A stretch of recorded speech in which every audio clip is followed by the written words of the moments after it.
Welcome to the Morning English Podcast. Listen, learn, and speak English daily. Hello, English learners, and welcome to our podcast. My name is Emma, and we are so happy that you are here with us today. And I'm Mark.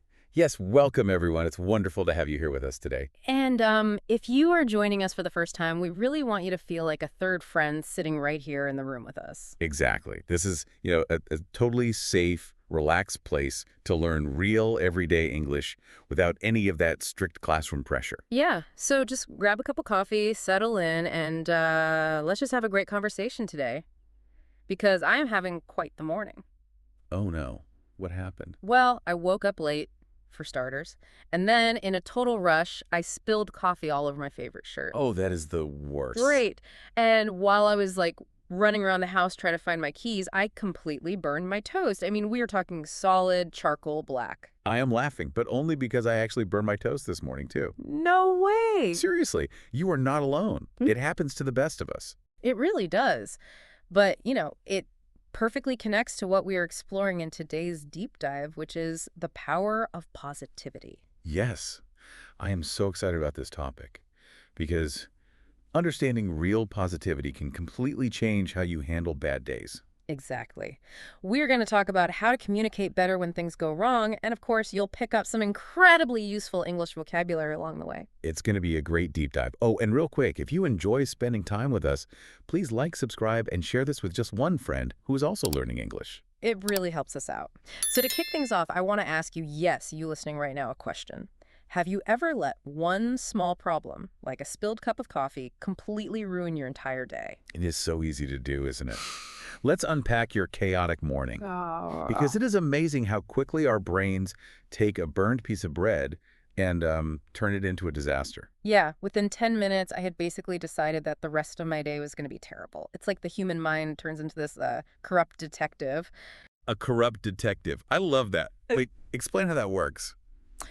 Well, a good detective looks at all the evidence to find the actual truth, right? Right. But a corrupt detective already decides the person is guilty and then only collects evidence that proves it.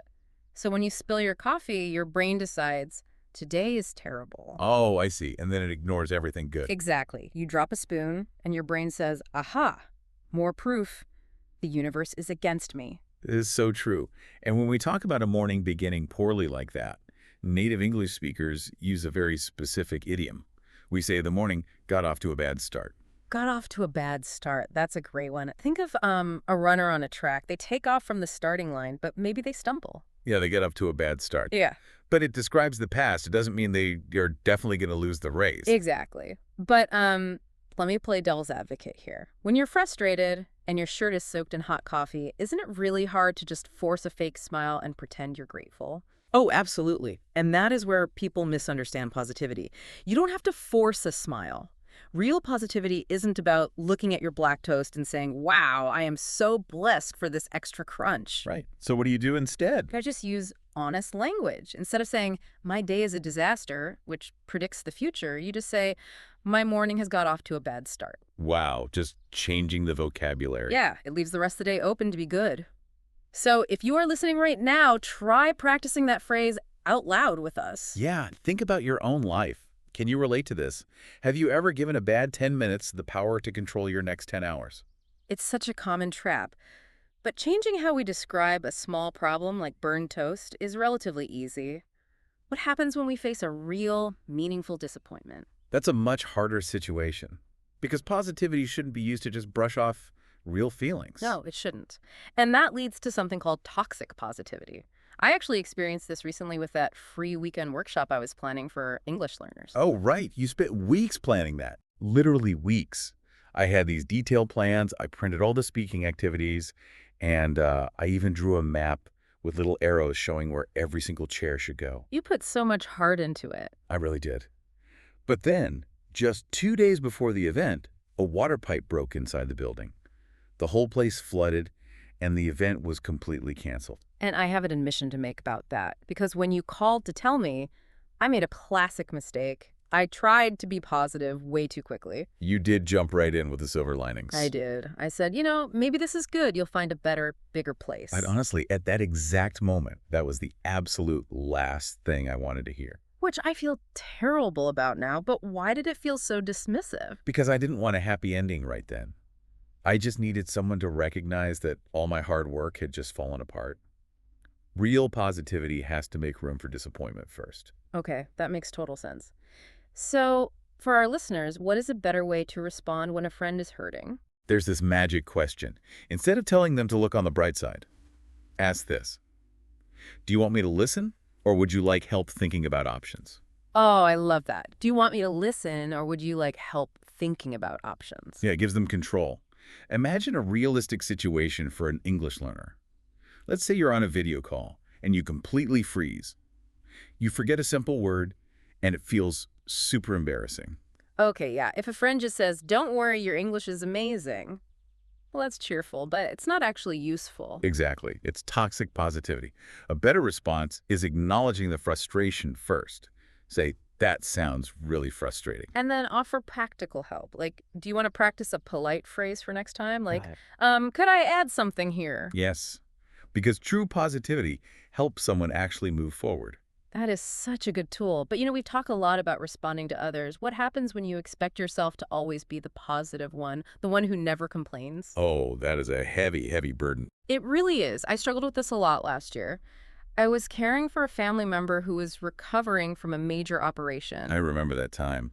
You were doing so much. I was exhausted. I was doing extra chores, taking all these medical phone calls, working full time. But whenever anyone asked how I was doing, I gave this automatic, cheerful answer. I'm good, just a little busy. You were putting on a brave face. Exactly, which is our next vocabulary phrase, to put on a brave face. For our listeners, this means looking calm and strong on the outside, even when you are totally exhausted or struggling on the inside. Yeah, you act bravely so people don't see your struggle. Right. But everyone has a breaking point. Mine happened after grocery shopping. I was so tired that I accidentally put the milk in the dry cupboard, and I put my keys in the refrigerator next to the vegetable. Oh no, the classic sign of pure exhaustion. Seriously. And later, when I finally found the keys, holding them just made me want to cry. It was the physical proof that I had reached my limit. But let me ask you this. Did people actually demand that you never complain? Or was that a rule you invented for yourself? That is the hard truth. I totally invented it. I thought being positive meant never needing help. So how did opening up change things? Well, I finally told just one trusted person, I'm having a difficult week and I could use some help. And just saying it allowed me to finally take a real breath. I think a lot of people need to hear that. Listeners, are you putting on a brave face right now? It is completely okay to admit when you are tired. It really is. Sometimes we hide our exhaustion, but other times a mistake makes us want to just quit entirely. Oh, absolutely. How does positivity help when we feel totally incapable of learning something new? Well, I have an embarrassing story for this one. I recently joined an evening pottery class. Oh, that's right. You wanted to make cups and bowls. Yeah, that was the goal. Yeah. But while everyone else in the class was making these beautiful, smooth cups, my cup was leaning so far to one side it looked tired. Oh, no. It was falling over. Basically, yes, I felt incredibly embarrassed. I just wanted to wash my hands and quit right there. Well, when we start learning a new skill, we have to get the hang of it. That's our third vocabulary phrase. To get the hang of something. Right. It means that after some clumsy practice, the skill finally starts to feel natural. Which ties directly to learning English. At first, you are mentally translating every single word, and it is so tiring. But eventually, you get the hang of it. You really do. But when my cup was leaning and I lacked confidence, huge compliments would not have helped. If someone said, "You're so talented," it would have just slid right past me. Yeah, because you wouldn't believe it. Exactly. Well, What actually helped was when you pointed out specific evidence. You looked at my second bowl and said, "It isn't perfect, but it is standing upright." because specific evidence is undeniable. It's just like language learning. Tuesday might feel so much harder than Monday. Right, you forget a word you knew the day before. Exactly. But Tuesday doesn't erase Monday's progress. Progress isn't always a straight line. It's just returning and trying again. So true. So, for everyone listening, try saying this with us out loud.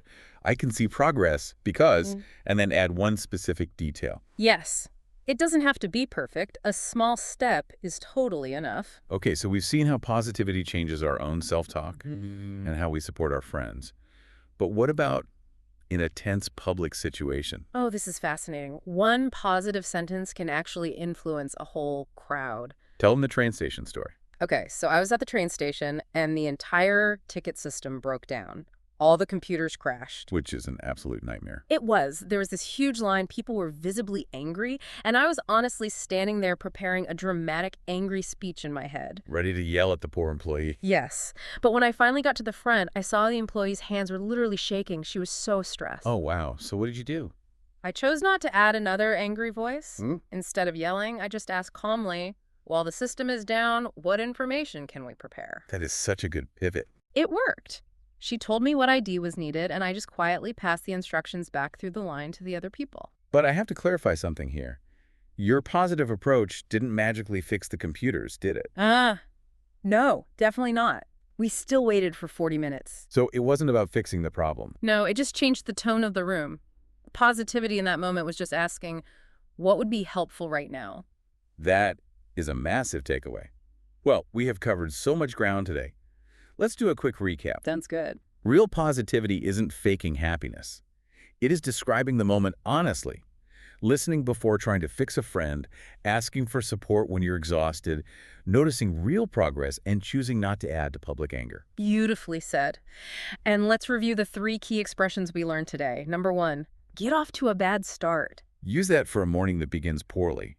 But remember, it doesn't mean the whole day is ruined. Number 2, put on a brave face. That's hiding your exhaustion or sadness to look strong on the outside. And number 3, get the hang of something. Which means starting to understand a new skill, like speaking English or, making a pottery bowl that actually stands up. Exactly. We always like to leave you with a simple speaking challenge. We want you to write down or even record a voice message, completing one of these 2 sentences. Sentence 1, this moment is difficult, but... Or sentence 2, I can see progress because... If you are listening on a platform with comments, please share it down below. It might really help another learner who is feeling the exact same way. It really might. Remember to practice your English a little bit every day and celebrate those small wins. Thank you so much for joining us for this deep dive. We are so glad you were here. Yes, thank you. Have a wonderful week, my friend, and please remember to double-check the refrigerator before you report your keys missing. Great advice. See you next time, everyone.